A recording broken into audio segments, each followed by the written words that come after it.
Hepinize merhabalar. Yeni bir videoya hoş geldiniz arkadaşlar. Bildiğiniz üzere dün PTR geldi ve biz PTR'yi dün canlı yayında denedik. Baktık ve sizlere de bir ilk bakış videosu çekmek istedim. O yüzden böyle bir video çekiyorum. Dün canlı yayında en çok sorulan soruları da sizlere bugün cevaplayacağım bu videoda. Ve public test sunucusuna oynayan arkadaşlar için de gerekli yararlı bir video olacak bu. Şimdi en çok sorulan sorular var. Onları da cevaplayacağım bu videoda. Ve ekstradan sezon 4 hakkında düşünce ve yorumlarımı da kısaca bahsedeceğim bu videoda. Kanalıma abone olmayı, videolarımı beğenmeyi unutmayın. Desteklerinizi bekliyorum. Şimdi en çok sorulan sorulardan birini cevaplayayım. Abi biz public test sunucusuna nasıl gireriz? Arkadaşlar public test sunucusuna girebilmeniz için öncelikle bir Battle.net'iniz olması lazım. Yani Diablo'yu Battle.net'ten almanız lazım. Veyahut Xbox Game Pass'te Diablo'nuz olması lazım girebilmeniz için. Hani bunu nasıl yaparsınız? İşte Xbox Game Pass'iniz varsa Diablo'yu oradan indirip yapabilirsiniz yani. Eğer ekstra Battle.net bir de ekstradan Game Pass'iniz varsa oradan yapabilirsiniz. Ama Steam ve PlayStation'da maalesef public test'e girilmiyor arkadaşlar. Peki public test'e nasıl girerim? Şurada ok işareti var. Burada sadece Diablo yazardı eskiden. Şimdi artık bu yazıyor. Buna tıklayıp şuradan doğrulantını yaptığınız zaman yaklaşık 93 GB bir doğrulantı var. Haberiniz olsun. Doğrulantını yaptıktan sonra burada play çıkıyor ve play'e bastıktan sonra test sunucusuna girebilirsiniz arkadaşlar. İlk sorulardan biri buydu. Bunu da cevaplayayım. İkinci sorulan en çok sorulardan birisini de söyle cevaplayayım. Şöyle hemen bir yeni karakter açalım sizlerle. Büyücü olsun. Bu olsun. Sonlandır olsun. İsmi AAA olsun. Şuradan seferi atla diyeceğiz. Siz oyuna ilk başladığınız için public test'te burada seferi atla seçeneği olmaz arkadaşlar. Yok. Haberiniz olsun. O yüzden direkt sizi oyun başlatıyor. Tamam mı? Şöyle başlayalım. Ya şu public test build yazıyor ya ekranda. Onun tam böyle ortaya değil, sağ üst köşeye koysana. Niye böyle ortaya, ekranın ortaya iki tane koymuşlar onu da anlamadım. Şaka gibi yani. Neyse. Şimdi oyun sizlere şey yapıyor arkadaşlar. Ana hikayeyi de oynattırıyor. Ve ana hikayeyi de şuradan bir yerden başlıyorsunuz. Böyle sizi ana hikaye Kyoşat'a kadar getiriyor. Tamam mı? Kyoşat'a geldikten sonra burada bir NPC var. PTR Boss diye. Tamam mı? Buna bir kere bastığınız zaman diyor ki boost level 100 level olmak istiyor musunuz diye bir soru soruyor. Siz evet olmak istiyorsanız gelip buna tıklıyorsunuz. Oyun sizi direkt 100 level yapıyor ve size işte şurada şeyleri, gliflerin hepsini veriyor 21. seviye. İşte paragon ağacı full veriyor, yetenek ağacı full veriyor. Üstünüze itemler veriyor. Ve ekstradan burada itemler veriyor. Şu parşömenleri veriyor ondan sonra sizlere. Ve o yıldırım topu. Neyse. Bunlar bu şekilde her şeyi full olarak veriyor arkadaşlar oyun size. En çok sorulan soru ben nerede 100 level olurum? Nerede 100 level olurum? Arkadaşlar şu yaşlı amcaya geliyorsunuz. Köyşat'ın tam ortasında portalın dibinde evet diyorsunuz. Ondan sonra 100 level oluyorsunuz. Şöyle bir avantajı var. Siz böyle karakter açıp sürekli açıp silip açıp silerseniz burada hem para biriktiriyorsunuz hem de ekstradan fazladan malzemeleri biriktiriyorsunuz arkadaşlar. Şu malzemeler biraz zor bulunuyor. Ya zor bulunuyor demeyeyim de hani şey oluyor. Siz söyleyin. Bir süre sonra bitiyor. Sürekli şey mesela Drift'e girdiğimiz zaman şu malzeme bitmişti. Biz hemen bu şekilde yaparak temin etmiştik yayında. Siz de temin edebilirsiniz eğer malzemeniz biterse veya item büyülemeye malzeme çok gidiyor. Oradan şey yapabilirsiniz. Böyle sürekli karakter açıp temin edebilirsiniz. Neyse Rogue'a geçelim. Rogue'un niye öyle dövmesi var ya? Onu bir değiştireyim. İlk baş bu şekilde arkadaşlar. Hani bu şekilde başlıyorsunuz. Şimdi gelelim sezon 4 ve düşüncelerim. Sezon 4 öncelikle bayağı bir karışık, onu söyleyeyim. Çünkü itemlerin çoğuna da savunma geliyor, çoğuna can geliyor, çoğuna maharet geliyor. Ne bileyim, bak mesela pantolona maharet gelmiş. İtem ve özellik konusunda bayağı birbirini karıştırmışlar. Mesela tüm elementlere direnç gelmiş ayakkabıya. Ondan sonra işte mesela şöyle bakalım. İşte kaska maharet gelmiş. Yani sonra işte hasar, hareket hızı vesaire. Yani item özellikleri konusunda gerçekten mesela kaska ne gelebiliyor? Burada bayağı işte aşılama falan geliyor artık. Ekstradan şanslı vuruş geliyor. Maksimum kaynak geliyor. Tüm elementlere direnç geliyor mesela. Silaha ne geliyor? Silaha sadece bunlar geliyor. Yüzeye ne geliyor? Yüzeye de bunlar geliyor işte. Hasar, her öldürmede enerji. Dirençler de geliyor. Yani bayağı bir efsunlar konusunda biraz böyle bir karışmış. Ya, ortalık 56 olmuş. Onu söyleyeyim sizlere. Ama hani güzel olmuş. Ya güzel ya. Ekstradan işte 5 efsun oluyor. Şöyle bir durum var. İtem artı basabilmeniz için burada şimdi şey var. Bak şu tavlama diye bir şey var. Eğer iteminizde 2 tane tavlama olmazsa iteminizi artı basamıyorsunuz arkadaşlar. O yüzden 2 tane tavlama yaptıktan sonra iteminizi artı basmaya başlayabiliyorsunuz. Öyle bir durumda yapmışlar. Hani o biraz değişik olmuş. Aspektler ise zaten aspekt olayı nerede o aspektler? Ha burada zaten. Şimdi siz bu güç rehberi var burada. Tamam mı? Burada işte 16'da 16 olursa bura tamam mı? İtem lazım mı? Bunu basıyorsunuz. Bu örnek veriyorum 16'da 16 ise size direkt full olarak atabiliyorsunuz. Eğer 16'da 16 olmazsa en düşük oran neyse onu atıyorsunuz. Öyle bir durum var. Ondan dolayı da biraz şey değişik bir durum yani. Bu aspekt durumu açıkçası beni pek tatmin etmedi yani. Bilmiyorum biraz bana değişik geldi. Silah atalım mesela burayı kapatalım. Silah atalım. Yani bilmiyorum bana biraz değişik geldi bu. Buna bir alışılması lazım. Ha iyi yönü var mı? Var. Direkt istediğiniz build'e hemen aspektlerini buradan atıp yapabilirsiniz. Ha ne olur en düşük oran olur ama build yapmak daha kolay olur. Öyle bir durum var. Mesela benim şimdi 49k gücüm var. Ama işte hani yani item özellikleri ve aspect şeyleri tam olmadığı için biraz bir tam build oturtmadık. Ayaküstü bir build yaptım yayındayken.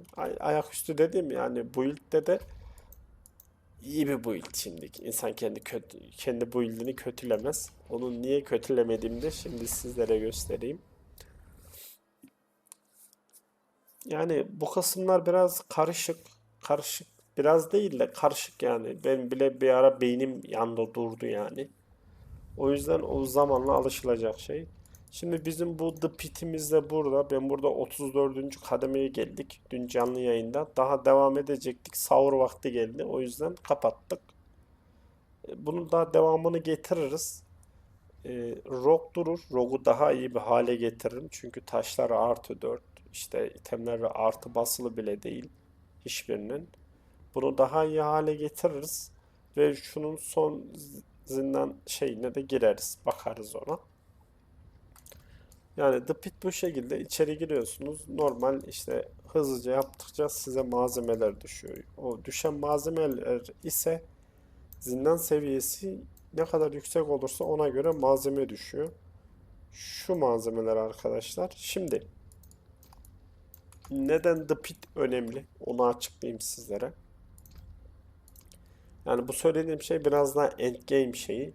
Niye diyecek olursanız şöyle. Şimdi şunlara artı basmaya tamam mı? ilk, hatta gelin size direkt göstereyim. Video belki biraz uzun olur ama en azından size endgame için net bilgi vermiş olurum. Bak mesela şurada artı basmaya geldiğiniz zaman bizden şundan 8 tane istiyor. Buna artı basmaya geldiğimiz zaman bundan 20 tane istiyor arkadaşlar. Tamam mı? Şimdi siz bu itemleri The Pit'ten temin ediyorsunuz. Yani çukurdan temin ediyorsunuz. Çukurun ilk 20. kademesine kadar bu düşüyor. 20'den sonra ya da 25'ten sonra şu item düşmeye başlıyor. Ve muhtemelen 50'den sonra da şu item düşmeye başlayacak.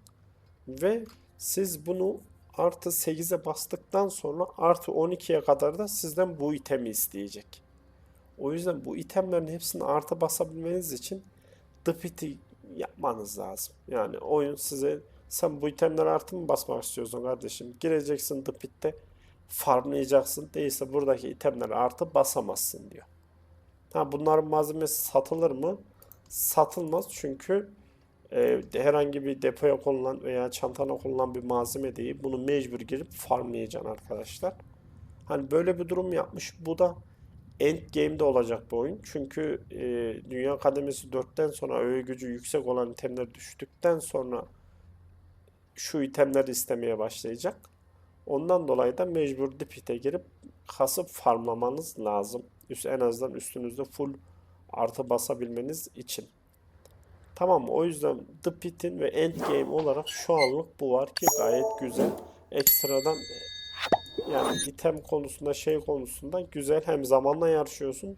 Hani Endgame'i güzel arkadaşlar. Biz The Pit yaptık. 6 saat boyunca The Pit dönmedik ama hani en azından keşfetmek amaçlı her yere gitmeye çalıştık. Boss'a girmeye çalıştık. Yeni boss bu arada burada. Ona da gideceğiz şimdi birazdan. Şimdi gelelim ekstradan cehennem dalgasına. Cehennem dalgası nerede? Cehennem dalgası şu anda yok. Gelir. Cehennem dalgası arkadaşlar tam bir kaos olmuş. Mükemmel olmuş cehennem dalgası, gerçekten yani slottan geçilmiyor arkadaşlar. Her yer slot. Aniden slot çıkıyor. Bosslar desen, elit moblar desen her an her yerden bir şeyler çıkabiliyor. Cehennem dalgası etkinlikleri var, böyle özel etkinlikler getirmişler. Cehennem dalgası mükemmel. Hani gir içine, aç müziğini takıl. Öyle bir yer. Ekstradan şu malzeme de cehennem dalgasından düşüyor. Depite geleceğiniz malzeme, şu malzeme cehennem dalgasından düşüyor. Hani bir de ekstradan cehennem dalgasından bir işte etkinlikler var. Bir tane etkinlik açıyorsun. İçinden loot goblin çıkıyor. Loot goblin çıkarsa ondan habis kalbi düşüyor. Ondan sonra ekstradan işte canlı çelik zaten cehennem dalgasından. Bir de ekstradan işte titreyen el, ondan sonra enfes kan, bir de damıtılmış korku. Oradaki kestiğiniz bosslardan, yaptığınız etkinliklerden falan bunlar da düşüyor arkadaşlar. Yani cehennem dalgası gerçekten girip farmlasanız her şeyden biraz yapacağınız bir yer. Öyle bir yer yani, onu söyleyeyim. Evet, bir de şu zımbırtımız var. Bu da onu biraz sonra göstereyim sizlere. Cehennem dalgası da öyle bir yer. Hani cidden güzel. Şimdi girsek çıkamayız cehennem dalgasından. Videoyu da uzun tutmuyorum. Şimdi bile 14 dakika olmuş video. Yani 14 dakika olmuş. Yani sezon 4 için düşüncelerim güzel. Hani şu anlık güzel arkadaşlar. Çünkü item özellikleri falan, ondan sonra gelen özellikler ekstradan, yani oyun endgame'de tutuyor. Tutar yani. Hani ne kadar tutar? Sezon 3 gibi bir haftada bitiremezsiniz bu oyunu. Hani sezon 4'ü bir haftada bitiremezsiniz, onu söyleyeyim. Çünkü bir haftada bitecek bir durumu yok. Şöyle boss'a da girelim. Bir de bossların ekstra seviyeleri falan var. Onlarda farklı farklı şeyler böyle. Değişik biraz.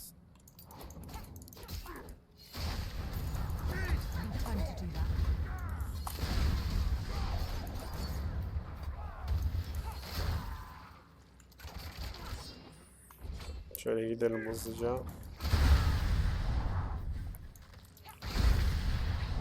to do that. Boss'un yeri burada arkadaşlar.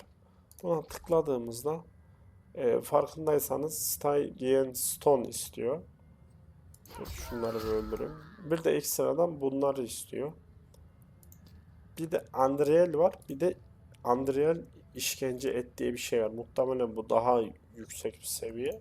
Bu bir altı. Dur şunları öldüreyim. Bu malzemeleri de şeyden düşüreceksiniz. Bu ilk malzemeyi zaten biz düşürdük. Pit'ten düşürdük yanlış hatırlamıyorsam. O ilk malzemeyi şunu yani. Ya Pit'ten düşürdük ya da cehennem dalgası. İkisinden birisinden düşürdük. Hatırlamıyorum şu anda nereden düşürdüğümüzü. Ama bakalım.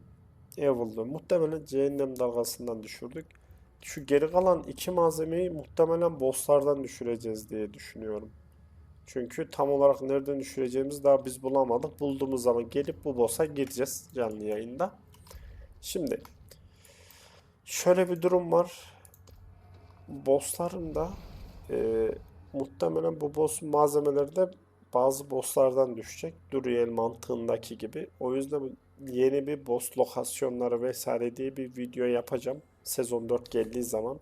Şu anda yapmam muhtemelen. Sadece böyle videoda sizlere söylerim. Çünkü şöyle bir durum var. Onu da sizlere göstereyim. Şimdi burada mühür üret dediğimiz zaman arkadaşlar. Şimdi buzul çatlağın normalini biliyoruz zaten. Normalde bu var. Ama ekstradan bir de buzul çatlak 96. kademe var. Bu da Stygian Stone istiyor girmeniz için. Hani bunu girdikten sonra şu Stygian Stone çok rahat elde edebileceğiniz bir şey. Hani yanlış hatırlamıyorsam Cehennem Dalgası'ndaki çağırdığımız bir boss'tan düştü bu. Oradan temin ettikten sonra o bizim yeni boss'un malzemelerini bu boss'tan düşürürüz diye düşünüyorum. Hani ben böyle düşünüyorum. Daha girmedim. Buna da gireceğiz. Muhtemelen e, bugünkü canlı yayında gireriz. Ya da başka bir gün gireriz. Bilmiyorum. Ama ona da gireceğiz. Tamamen olayı çözeceğiz artık. Sıkıntı yok. Hani şu anlık bu kadar da ekstra bir şeyler var. İllaki var. Bir keşfede keşfede yeni videolarını atarım sizlere. Daha fazla uzatmak istemiyorum. 18 dakika olmuş çünkü video. Yani şu anlık böyle. Yani sezon 4 güzel. Endgame'i güzel. Artı yani itemler bayağı şey böyle. Oranlar bayağı iyi. 50k saldırı gücüm var işte. Güzel yani arkadaşlar. Şu anlık iyi gibi. Bakalım daha deneyeceğiz. Bakacağız. Neler olacak, neler gelecek. Ama en güzeli şu The Pit. The Pit olayı bayağı iyi. Artı basabilmeniz için mecbur oraya gireceksiniz ve daha yani artılarınızı artı 12'ye kadar çıkarabilmek için mecbur üst kademelere kadar gitmeniz lazım. O yüzden bu endgame için şu The Pit olayı gerçekten güzel. Ekstra bir şeyler getirirlerse de daha güzel olur. Bakalım onu da getirirler inşallah. Videomuz bu kadardı. Ya uzatmayayım daha fazla çünkü 19 dakika olmuş. Neyse. Bugünkü canlı yayınımızda Necromancer oynayacağız ve bakalım nasıl olacak görelim. Bu arada Diablo 4'te build nasıl yapılır diye bir video çekeyim mi? Bunu yorumlara aşağıya bekliyorum arkadaşlar. Sizlerle beraber şöyle ben her şeyi sıfırlarım. Örnek veriyorum. Sıfırlarım buranın hepsini. Sizlerle böyle baştan bir build yaparız böyle. Ulan build nasıl yapılır? Hani build yapma konusunda zorlanan arkadaşlar vardır veya oyuna yeni başlayan arkadaşlar hangi build'e hangi yeteneği verecek veya nasıl yapmalı, nasıl bir yol izlemeli. O tarz bir build videosu gelsin mi gelmesin mi yorumlara bekliyorum. Çünkü biz bir başladık 100 olduk. Paragon 0, yetenek ağaçları 0. Yeniden bir build yapmamız gerekiyordu. Biz akşam hemen bir build çaktık. Şu build'i yaptım. Çok rahat, güzel bir build yaptım arkadaşlar. Şurada bile hani tier 34'e geldik. Devamında gelecekti. Sahur geldi. Öyle işte neyse. Benim çenem açıldı bir çok konuşuyorum ya. Neyse. Videomuz bu kadardı. Kanalıma abone olmayı, videolarımı beğenmeyi unutmayın. Desteklerinizi bekliyorum. Kendinize çok iyi bakın. Akşam yayına beklerim. The Pit'te Necromancer oynayacağız bir gün. Necromancer build'i yapacağız ve bakalım neler olacak görelim. Kanalıma abone olmayı, videolarımı beğenmeyi unutmayın. Kendinize çok çok çok iyi bakın. Hoşça kalın.